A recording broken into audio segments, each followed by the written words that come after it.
This is the brief on the Auld Lang Syne Effect. Based on the clinical mindfulness teachings of psychiatrist Dr. Phang Cheng Kar, we're diving into a mental framework to cure that emotional flatness of daily routines and revive the joy in our everyday lives. First, we have to tackle the challenge of the familiar. You know how daily routines, work shifts, and even long-term relationships inevitably start to feel repetitive, dry, and just totally emotionally flat? Without even noticing, we slip right into this robotic detachment.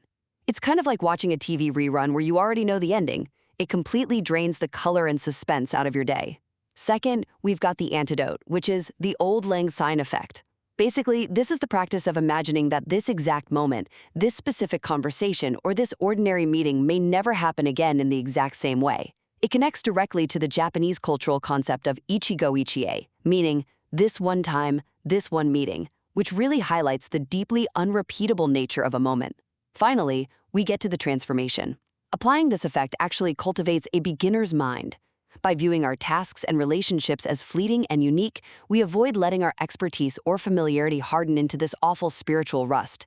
It makes completely ordinary moments feel vibrantly alive again.